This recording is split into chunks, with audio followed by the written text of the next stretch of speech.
Day 4, Property Economics and Finance 1, Part 2. Right, let's continue with what we left off earlier. We did a future value of an annuity, an ordinary annuity, or an annuity where payments are made at the end of each payment period for 10 years. I now want to clear the board, and I want to do one based on payments being made at the beginning of each payment period. So the same scenario, let's assume this question is exactly the same, but we're going to be doing payments are now being made in advance, or at the beginning of each payment period, or up front. What else can I say to indicate that it's,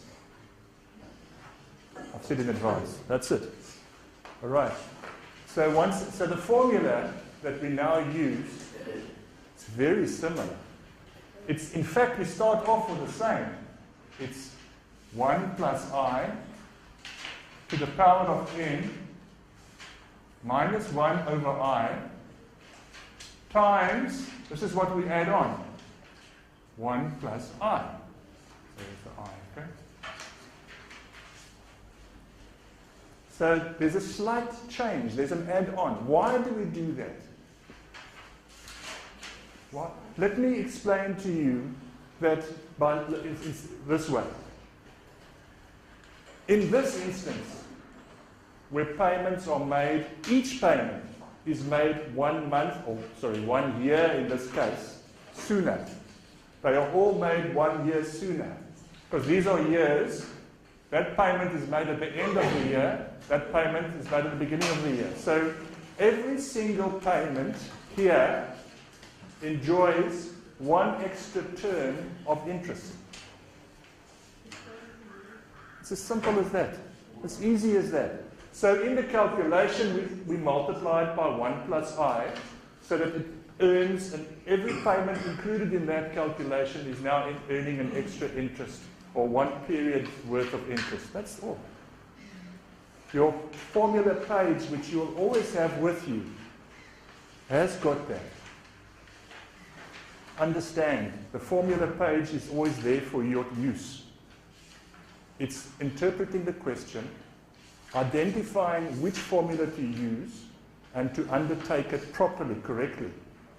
It's not rocket science, but it's just keeping your wits cool about you. That's all. Keeping your wits about you to do it. So can you see that's the only difference? Let me just correct this funny little thing over here. It's actually 1 plus. Sorry. 1 plus I. Right, not 1 comma I. It will become 1 comma I, but the formula is times it by 1 plus I. So we would carry on the same way as we did the previous one. But at each step, we would be multiplying it by 1 plus I. Don't just add it at the end. Don't just add it at the end, because then all the steps are wrong except the last one that you then added in. So we did 100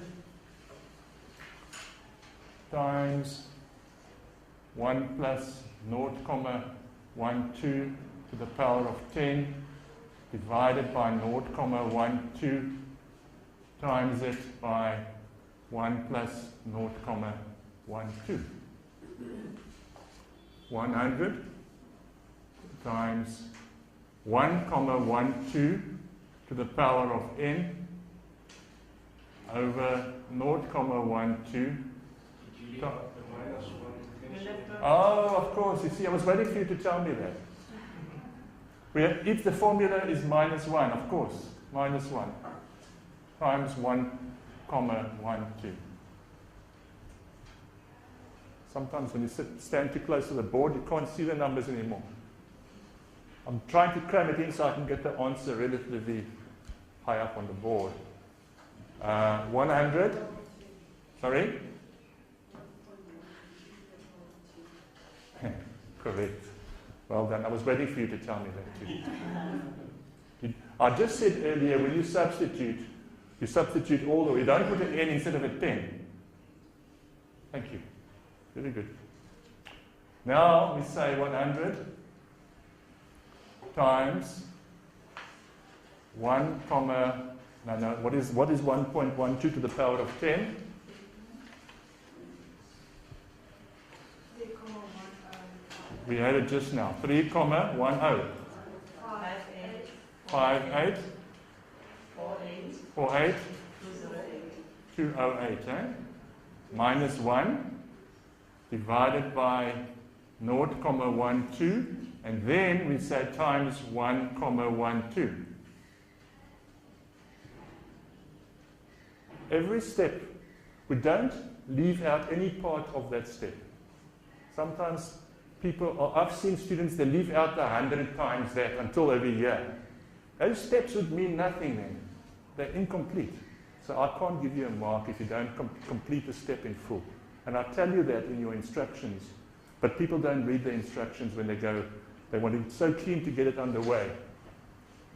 So it's 100 times 2,105848 208 divided by 0.12 times 1.12, 100 times, just divide that into that, and you get, 1754 871 007. Oh, they're disagreeing with you. You see, they're disagreeing with you. Okay, when there's an argument, I'll be the arbitrator here. All right? 2.10, 584, 488 divided by 0.12 equals 17548 70. There's something missing here. 73507. Is that correct? 2.10. 5848 208 divided by 0.1.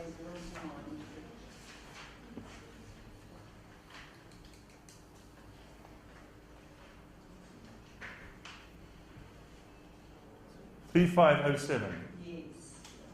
Thank you. Now you multiply that by that by that. I always clear my calculator to make sure there's nothing on it before I start the multiplication process. Because sometimes there's stuff in there and you get slightly. So I always clear. 100 times 17.54 8735 873507. And then I'll just say times 1.12. I'll do those three. No, I made a mistake here. 100 times 17.54 873 507 times 1.12 should be 1965. 1965, comma 4. No, okay, that is the whole number, yes. 458, let's just do it that way. 458 328. And because it rands and cents, you will say 1965,46. And that's your end result of that calculation. End result of that calculation. So the difference between that answer ultimately and your previous answer is simply multiplied by 1.12. We're making very good progress. I will just now be using your financial calculator to catch up on everything we've done so far this year on your financial calculator. Might be a lot, but we'll do that just now to help you. Okay?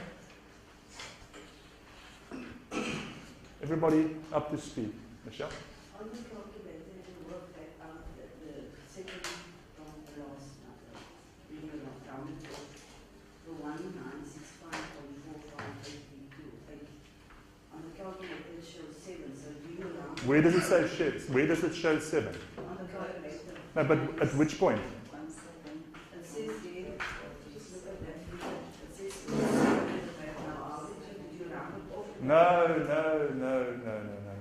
Remember I said to you, clear your calculator? Can I just clear it? And I'm going to do, you know why? Could be. Your calculator is set to grades. Grade. What's grade stand for?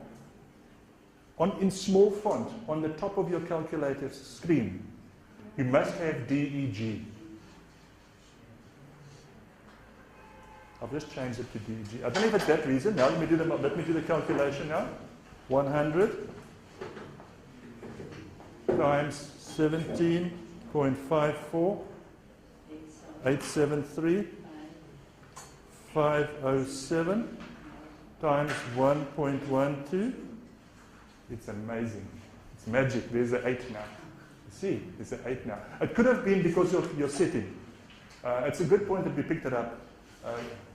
Most calculators automatically set to degrees, DEG.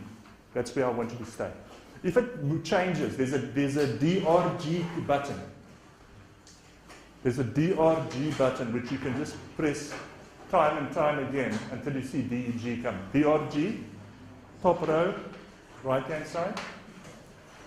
It doesn't normally change unless you hit the button by mistake. Then it might change it. Okay. D or I? We want DEG, degrees. We want DEG. Then we know everybody's on the same page, on the same calculator. Okay. We're happy with it. Well, you always give a line that you've given is 100. That might be that you will change the figure to a 195 rand 80 cents. Now, I will never use cents I don't usually use cents in my capital values. Could be 1,000, could be 500, could be 750. I'll ask you another very nice question just now, but let me first do the present values. I want to do the two formulas which pertain to present values, and then we can come back and try and make longer questions using these formulas, which is I think what you're asking me. How else could I ask you the question? You know, for me to ask you, calculate the future value of, calculate the present value of, that's primary school stuff. I must make it challenging a little way, so making you saying, okay, what do I need to do here? Yes, this is what I need to do. Because some questions might be a 20-mark question where you have to do 4 or 5 calculations. Okay? But it's straightforward calculations. It's the same calculations that we've been doing all along. Right. Now, let's now say we want to, for some reason or the other, especially if you are doing valuations and you want to do a discounted cash flow, just remember, when we are working from, this is your present value point there, and this is your future value point. Future value. When you are working from there to there, what are you doing? Compounding. The process is compounding.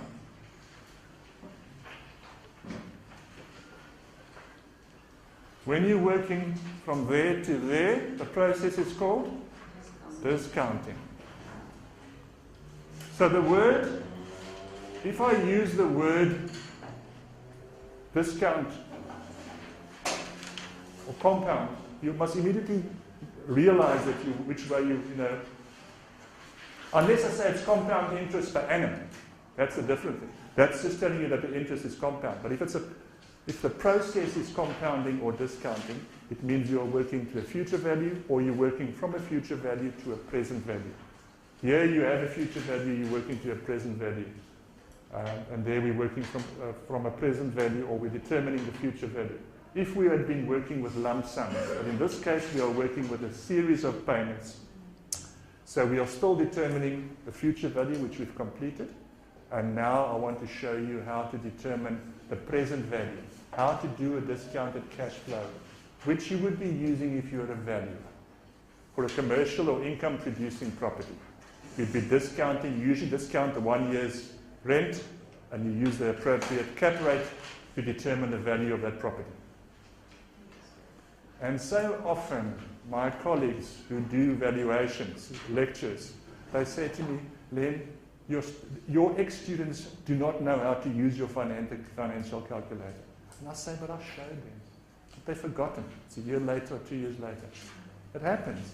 And you know, so that's why I ask, when we work with a financial calculator, you won't be doing it for my benefit or for the benefit of this subject necessarily. It will help you.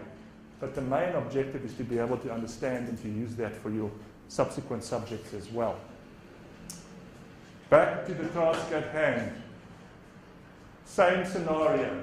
Let's stick to this scenario. But we now want to determine the present value. I call it a present value of one payment for each period. And you have scenario of 1 minus 1 plus I to the power of minus n over I. That's your formula. You've got it written down on one particular sheet with all your formula. It's all there. All your formula on one sheet. All right?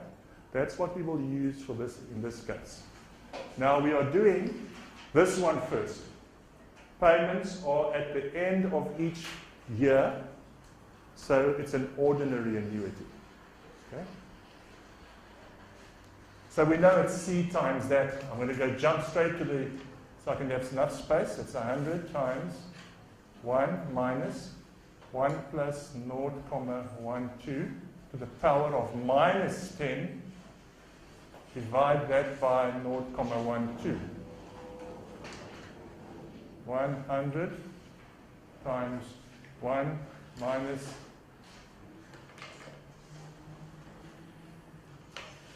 I have now obviously skipped a step. If you haven't noticed, this the first step should have been 1. Let me change this step instead. That first step is correct. The second step here is 100 times 1 minus 1,12. Simply add it together to the power of minus 10 over 0,12. You will now say 100 times 1 minus something over 0,12. What is that something? 0, 3, 1, 9, 7, 3, 2, 3, 6. Like so. Everybody agree? Now, clear your calculators. Deduct that from 1. 0.67 something.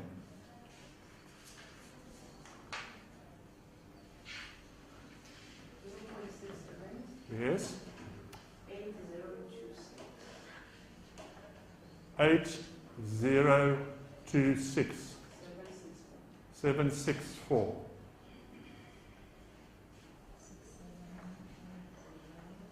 Is that correct? I'm just taking what I'm hearing from the correct. Divide that into that. 100 times. Divide that into that.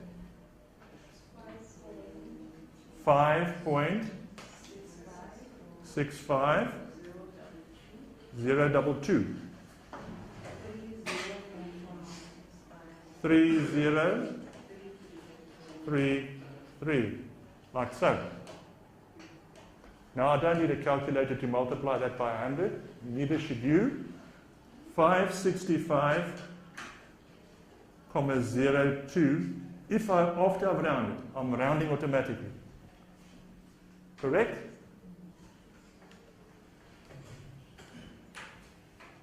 Now we've determined the present value of that, and we get 565.02. Do you have the number that we got when we did the future value? It was 700, 600, what is it? Sorry, not 7, it was 17. 54. 87. Now, take that number, take that one, clear your calculators, just work out the future value of 1 of that figure for 10 years. The calculation that we did last time. Just do the future value of 1 of that for 10 years.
Take you 2 seconds to work out the future value of that number for 10 years.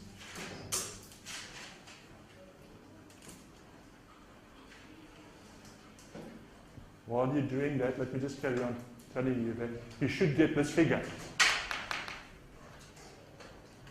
Can you see the relationship? The one is just simply you've discounted it to a present value, and then you've compounded it to a future value. And the difference between, if you future value the one, but as a lump sum, you should get the other.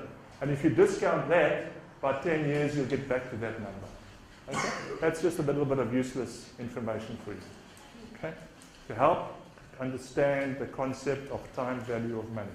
Because that's what we're doing this whole year. Time value of money. Now, right. What am I going to do next?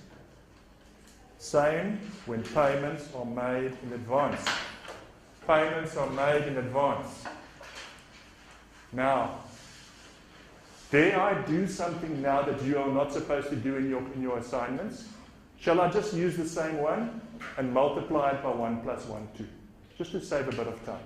But you will be, if you had to be asked to do both, you would do the one, then you'll do the other one, because then I can give you full marks. Otherwise, I can't find steps to give you marks for. All follow that. Yes, right. So if payments were made in advance, every step of the way would be times 1 plus I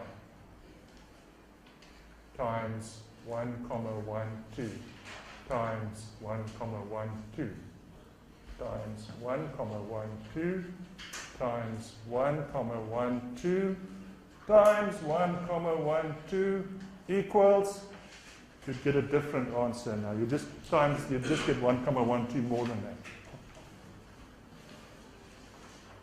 You would get 100 times 5.65 022 3033 times that by 1.12 632.82 632.82.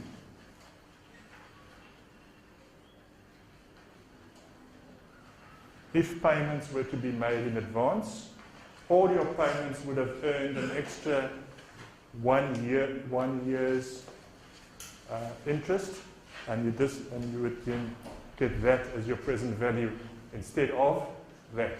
The difference between the two is that if you multiply that by 1.12, you'd get this. It's easy. You see how easy this is all about, how easy this course is. Very, very easy. I've now done the logarithms, the 2 logs, the future value of an annuity, on payments being made at the end and payments being made at the beginning, and the present value of an annuity where payments are at the end and payments are at the beginning. Okay. I think it's an appropriate time now to work through that financial calculators, which you've been dying to do, to know how to use this more expensive financial calculator, which you would use in your workplace, in your work environment. We use this particular one because it's the one that was used many, many, many years ago when I sat in one of these desks and I did this course. We used this calculator. And I think before we even had it, it was another university, I think UNISA, and I think they also used this calculator. So this is the one that's cast in stone for. Both of them, in fact. Both of them, in fact. All right. Can we talk around? Do you all have the financial calculator? You should have, because it was in your study guide that was posted way back in February. You were told 2 calculators, scientific and a financial. I've tried to explain why you need the financial. You could pass this subject without it, but you will need it. It helps to use it during the course of this year if you know how to use it. If you know how to use it. And I may later on in the year almost ask you certain questions which you can't answer if you don't have the financial calculator. I think that's what I should do, to make sure that you have the financial calculator. Okay? It's important. You know, you don't want to be with a client and doing this when you're trying to work out something. You want to just do what I'm going to show you next. Far more, you know, this is for academic purposes, to understand what's happening in the process. This just does it for you, and you get to the answer straight away, provided you've programmed the calculator correctly. Aha! Let me repeat that. Provided you have programmed it correctly. How many of these are here present? How many of you have got these? Yeah? Only 1, 2. No, there's quite a few of you. And also remember that this is also for the benefit of those students who want to view this later on. Your notes, your lecture notes that have been posted, do show you also the use of the financial to help you. They are very good, student-friendly, user-friendly notes that are posted, if I may say so myself. I didn't write them, so I can't take credit for writing them. Now, let's just have a look at the use of this calculator. Once you've turned it on,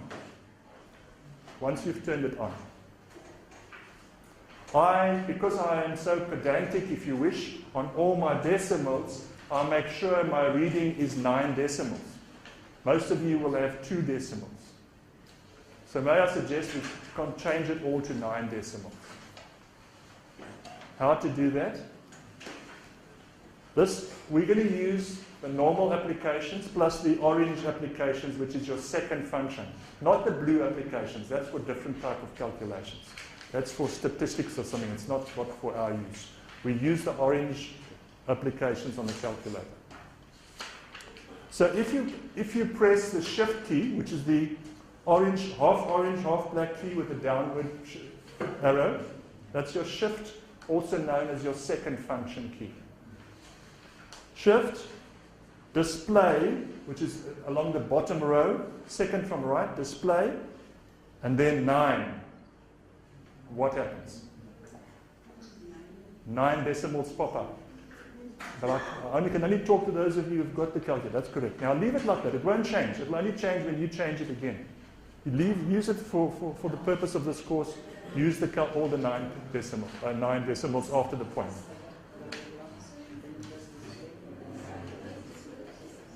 The bottom. The equal sign is display. The equal sign is display. So it's shift, display, 9. Right? Got it? Got it. Right. Now, way back, when we started this program, way back when our first session here was in March, we started with simple interest by using a formula for simple interest. Now, that formula entails I times n. Nothing fancy. You just needed to multiply your I times n. So I'm not even going to show you anything about that on this financial calculator. Any calculator can multiply I times N, because that's all that was required in that particular formula. Right. Then we said nominal and effective interest. And we went on to future value of a lump sum and present value of a lump sum. That took us the whole morning. Not so. Right. See, we're progressing. We're making very good progress here.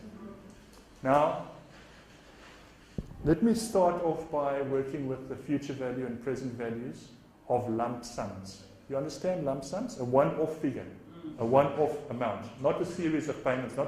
So it's a one-off investment or deposit or whatever you want to call it.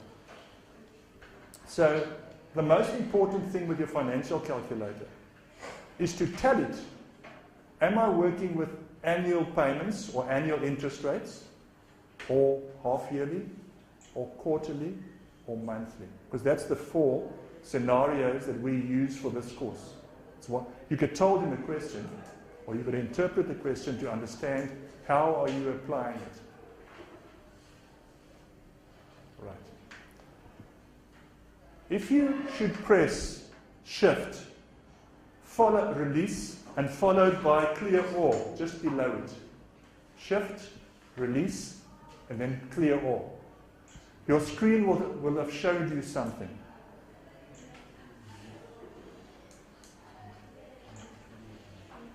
$12 per year. Shift and clear all. $12 per year. It will tell you what you have previously programmed it to do. Once per year, twice per year, 4 times per year, or 12 times per year.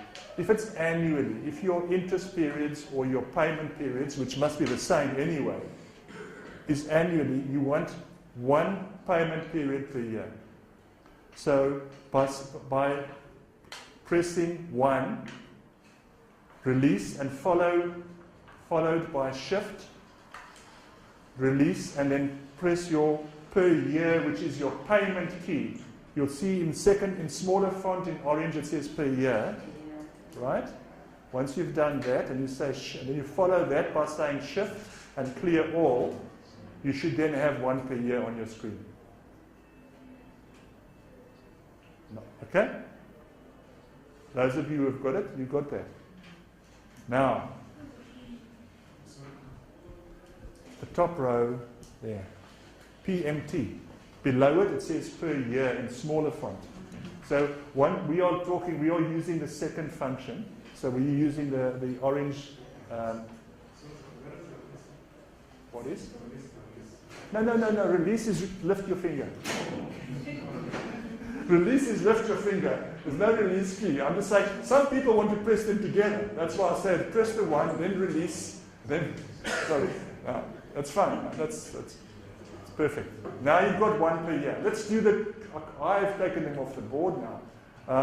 Let's make up any calculations. Now, remember we need how many variables to work with? 3. Capital, interest, term. But before that, in this calculator, we said we're working with annual payment periods, which is also annual interest periods. You can't have a different payment period to an interest period, because then you're going to have it's going to bomb out. Okay. Let's just now take a figure of 1,000 rand for 5 years at 7.5%. That's a good return these days. Let's just say your capital was, what did I say, 1,000. Your interest was 7.5% per annum. Remember, your interest is always quoted on an annualized basis. You must then decide whether you're working with annual periods or half-yearly or quarterly.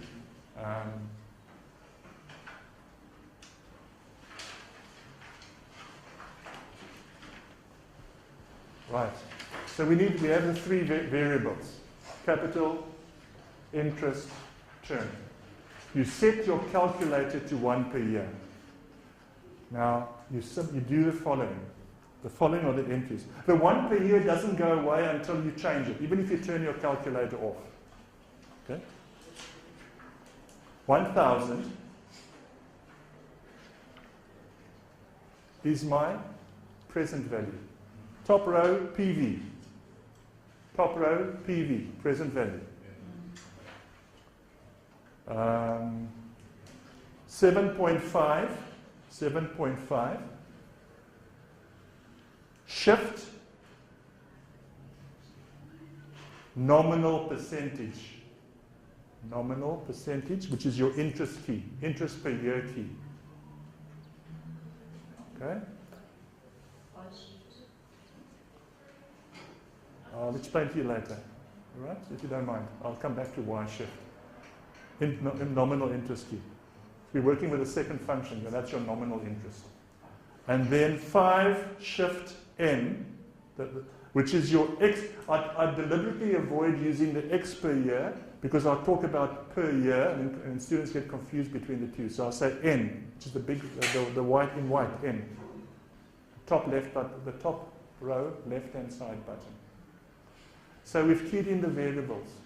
Now I want to know what is my future value, and I simply press future value. But now I see something that's confusing me. What do you get? Oh, got lost. Apart from getting lost, anyone got a figure? No one got a figure. Yes, that's correct, but I don't want a negative. And I'm going to come back to that in a second. I get minus 1435.63 if I round it off. But let's do it again. Let's do it again. Clear the screen. Sorry? Clear the screen. Yeah, you can clear it, shift and clear all. Remember that it clears everything except your 1 per year, which stays there. If you say 1,000, now follow me carefully, 1,000. When I say shift and clear all, it gives me those zeros. When I say shift and clear all, it says 1 per year, and then all the zeros. Yes, that's what. Perfect, that's what you want to see. You want to see that. Right. Now you say 1,000 PV, present value. It's your value today. PV, present value. 7.5 shift, nominal percentage.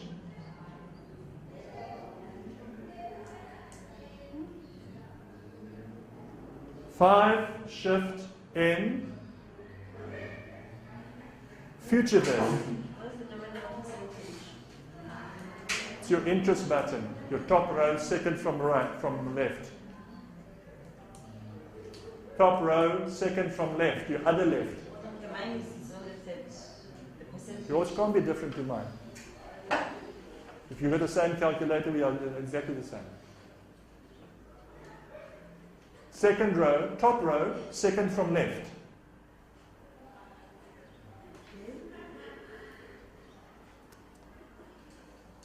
I'll start again. Clear, shift and clear all. 1,000 PV. 7.5 shift, nominal percentage. You can't find it.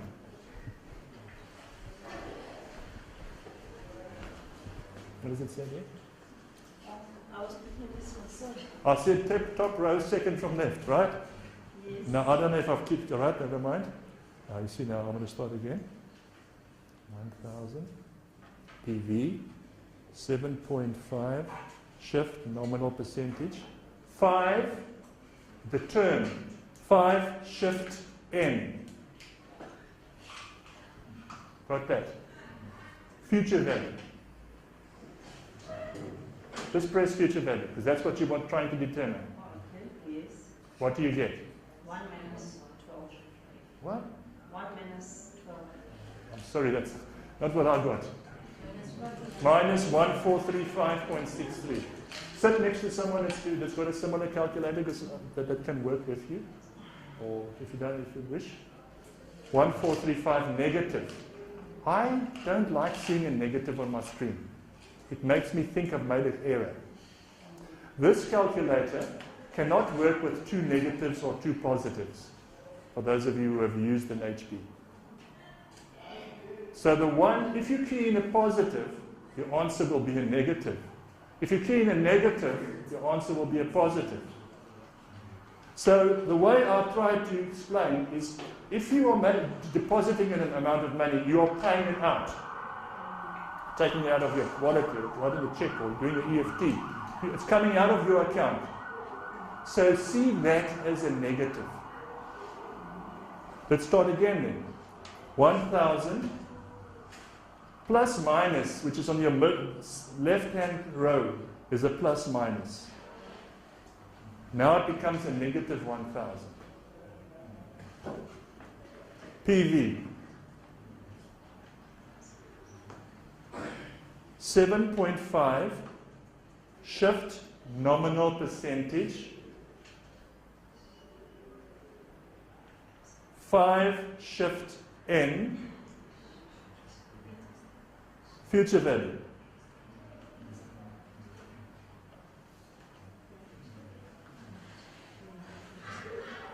And now I get a positive figure of 1435.63. 1435.63.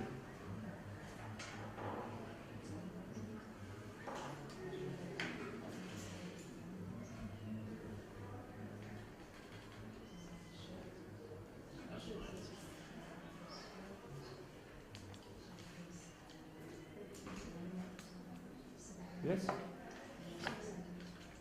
You've gone very quiet. You've gone very quiet. What can you not do? 1,000. Yes. PV. PV. 7.5. Shift.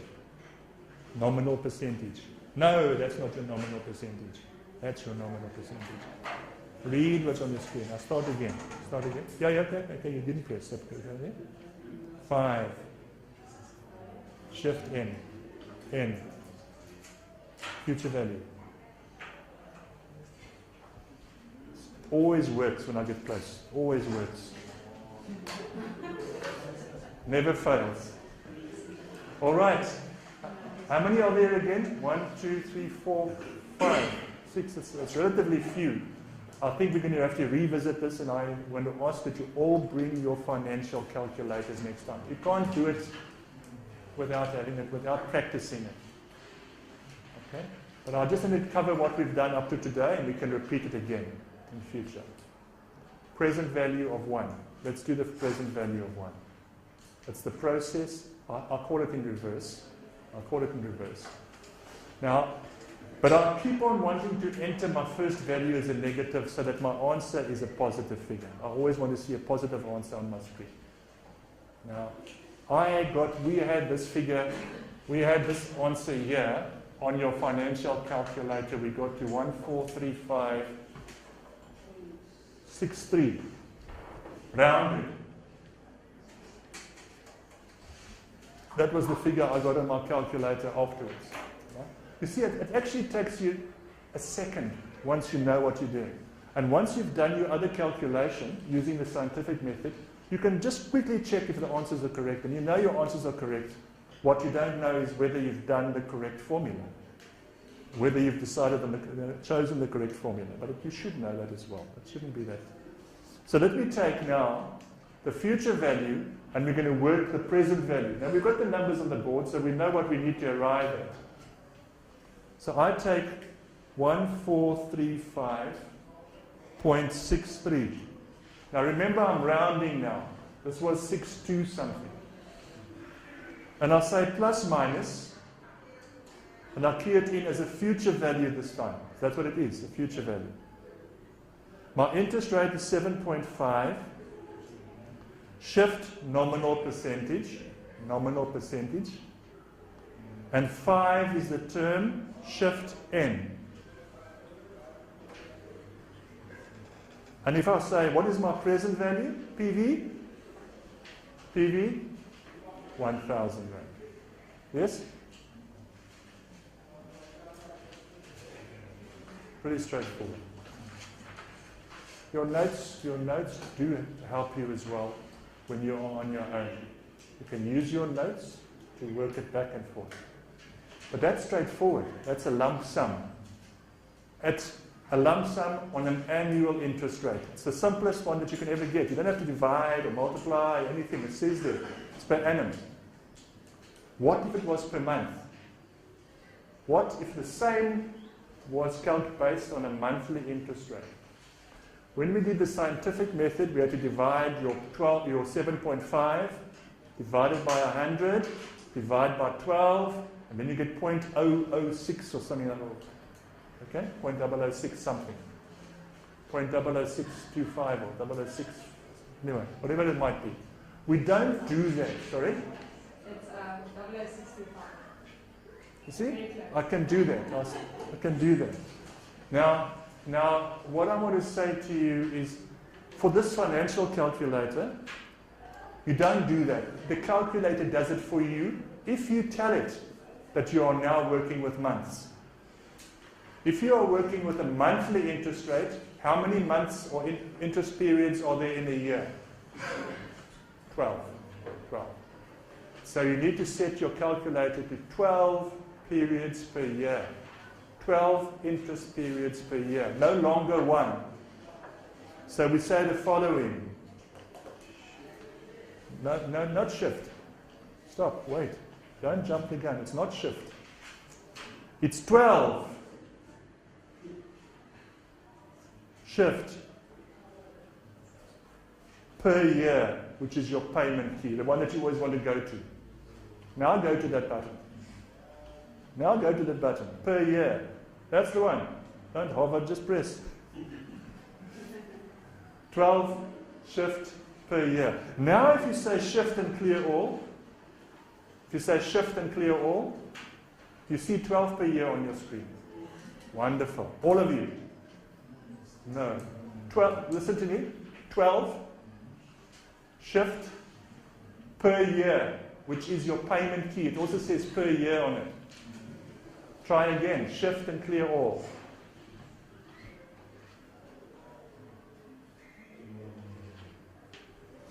You are definitely not pressing the right keys.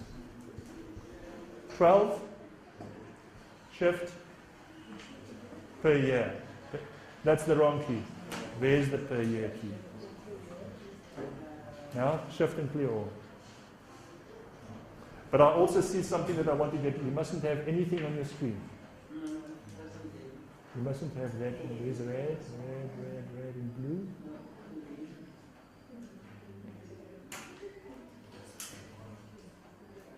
You mustn't have anything on your screen. Anything. All right, now we've set it at 12 per year, correct?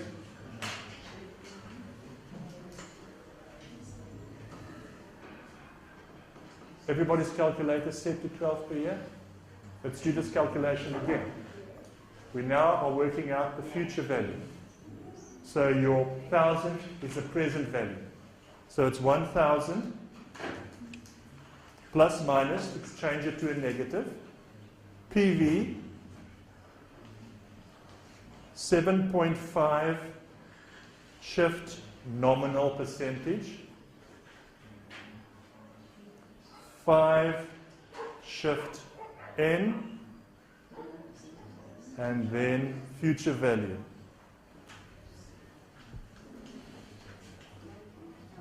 It's slightly more because your interest has been compounded. You've got compound interest, which is interest upon interest. More interest has been earned than when it was annually. So you get a slightly different figure, a bit more, a bit higher. The shorter the interest periods, the more interest is calculated on your capital. So that was annually, that was monthly, and in between that you would have your, if it was half yearly or quarterly, you'd have answers of in between there. For half yearly, you would set your calculator to 2 per year, and for quarterly interest periods, you set your calculator 4 per year. Now to calculate the present value from the future value, we do the same again. Shift and clear all. It tells me that there are 12 interest periods. Your figure of 1453.29 plus minus is your future value. 7.5 shift nominal percentage. That's your interest. 5 shift N. That's your term. Did you see it says 60? It's taken 5 times 12. And that's why it says 60. Instead of you working out 60, it's done it for you. All right? We've done the 3 variables. I want to know what about my present value? Press present value. And I've got 999.996966, which is 1,000 Rand rounded. Which is 1,000 Rand rounded. Okay?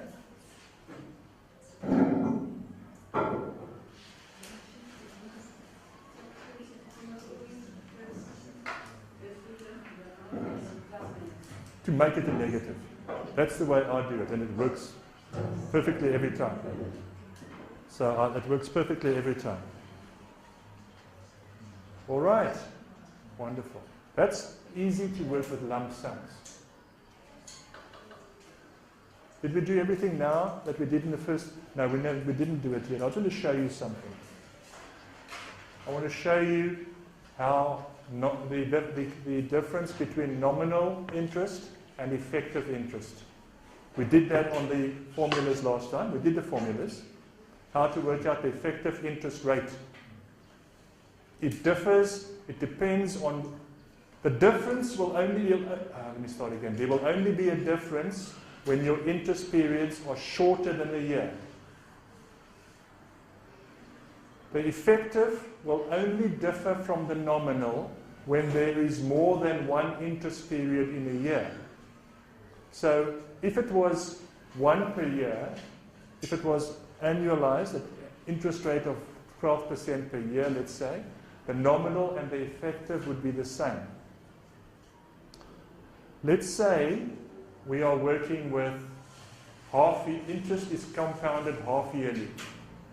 That means the interest is compounded how many times per year?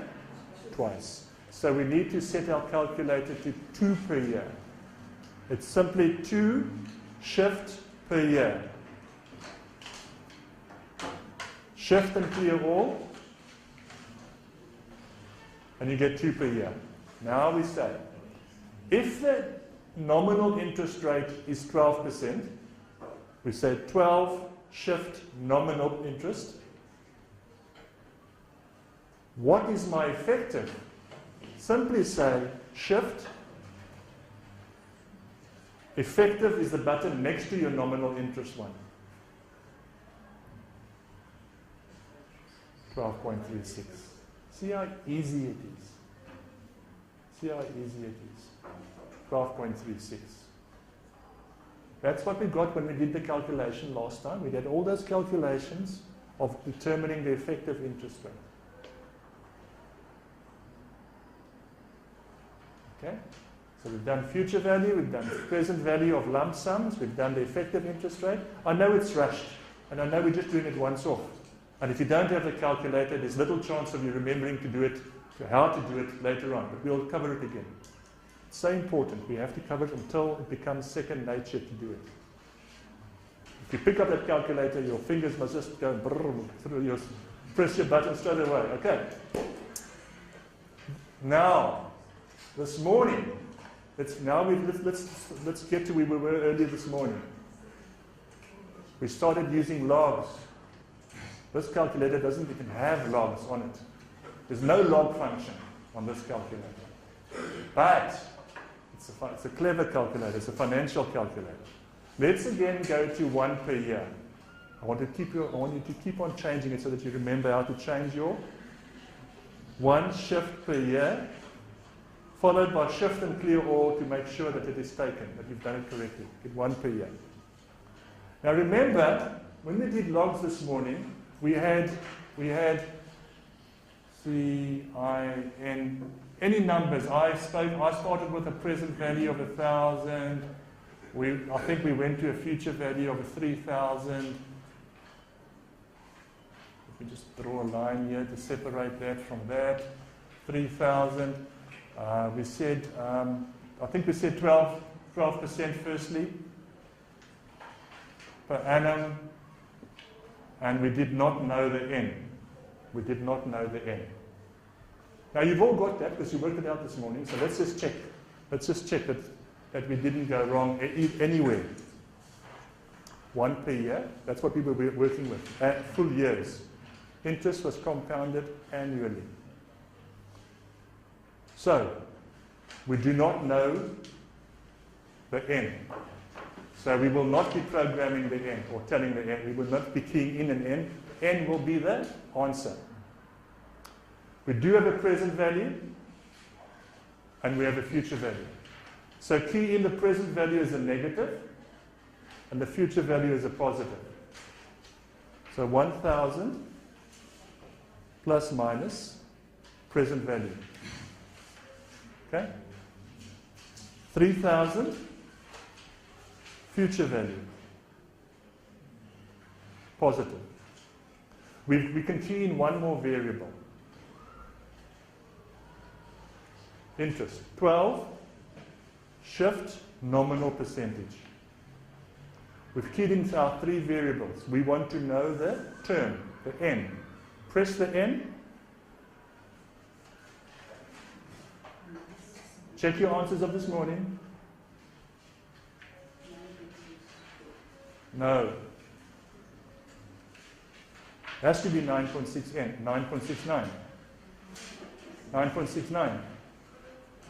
I can't rely on what you're giving me now because you're giving me curveballs here. Yes, and this morning? 9.69. Perfect. I'll tell you, it works out perfectly the same. So you're able to double check your answers. You're able to have both calculators in front of you. Understand? But the biggest challenge, year after year, and I've been doing this now for nine years, I think, doing this. Year after year, the biggest challenge is people do not practice the use of the financial calculator. When I next see you again after this year, it will probably be year 3. I'll see. No, to use a calculator. Year 2, we do micro and macroeconomics. I don't use calculators. When I see you again, 99% of my students don't know how to use a financial calculator because they haven't used it since year 1. So that happens. I promise you it happens all the time. So I can't emphasize enough the need to practice using this calculator. All right? Now, did you all follow that? Can I do the other one now on the financial calculator? I want to save a bit of time to revisit anything that we've covered that's still unclear to individual students afterwards.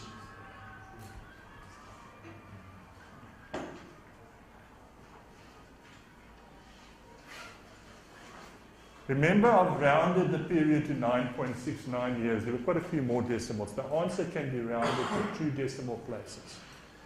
So I start the process again. By saying shift and clear all, you're clearing your calculator except your 1 per year, which is still there, which is what we want to use anyway.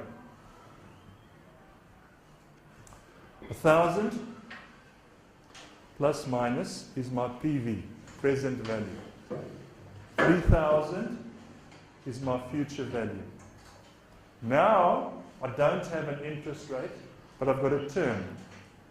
9.69 shift N is my term. And if I press my nominal percentage interest rate, I get 12.00528 6063, which gives me 12,01 that we got this morning,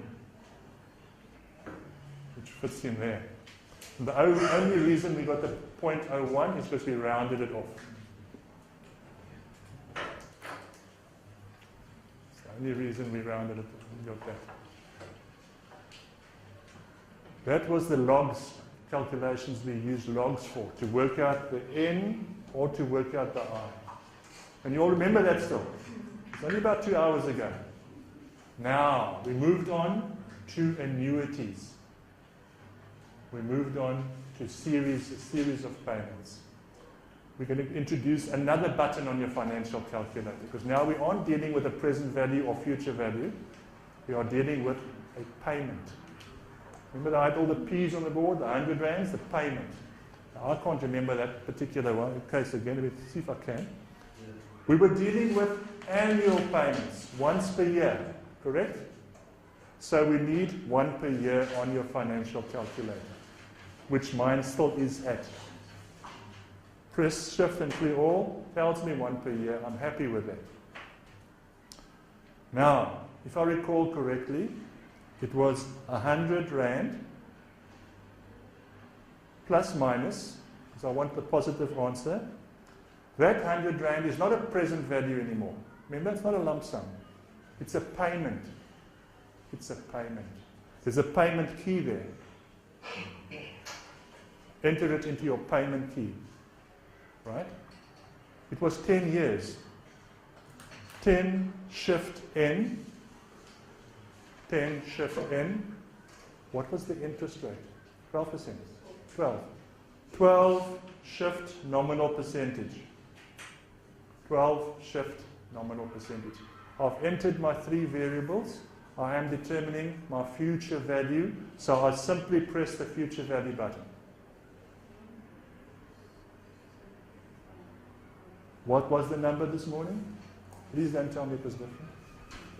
1754.87. Yes, thank you, thank you. We got there. Right. Confirmation. Confirmation. Now, what happens? I know it's a lot to take in, guys. We'll do it again. But I just want, for the benefit of those that want to use your financial calculator and wanted to do it, what happens if payments are made at the beginning of each payment period? We don't say times 1 plus I, not in the financial calculator. Shift and clear all. Now, there's another thing we need to do now. We need to tell the calculator payments are made in advance. So we say shift, and second row from the top, the right hand button says there begin end. And if you press it after having done the shift key, your screen now shows you begin, B-E-G. Correct? Right. Now let's do the same thing again. It doesn't go away until you change it. Shift and clear all, 1 per year, beginning is programmed. 1,000. No, it wasn't 1,000. 100 payments. 100 plus minus payment. 10 shift N, 10 years. 12 shift nominal percentage. Future value. Check your number. 1965.46. Yes, thank you. 1965.46. Quickly. And if you are familiar with it, you'll do it much faster than I'm doing it now, because I'm doing it step by step for you. And the same would apply if you want to determine the present value. The same would apply. You would then have the 100 rand payment, 12% shift nominal percentage, 10 shift N for the term, and you would simply press the present value key instead of the future value key. But now, before tackling your next question, make sure you take the beginning off. Because now, if you deal with another question, it's going to again work as if your payments are at the beginning. So by pressing shift and begin end again, it clears that sign. Press shift and begin end again, clears that sign. Takes it off. Unless you need to use it again. Unless you need to use it again. But we've covered those things quite quickly for the benefit, and there are relatively few of you here with a calculator. I'm assuming that when this is visible to all students, they will have a financial calculator. And then the next time I see you all here, we will have financial calculators to work with. Okay. But remember, again, I repeat, financial calculator is over and above the minimum required for this subject, for this course. But without it, you'll battle somewhat in your subsequent years of this program. Buy it now while it's still relatively cheap. Soon the rand will be 20 rand to the dollar and the price will be double. Don't believe me? Wait. Okay? I've just bought a new one, not this. I've just because my one packed up, and I bought a new one this week. I must still go collect it. This is someone else's one. Under 500 rand. But if you go to CNA or Game, they'll probably charge you 700 rand for it, guaranteed. If you buy it across the counter. So shop around for it. Save over 100 rand or 200 rand if you can. Okay. I think it's a good time to have another break. Good. Thank you.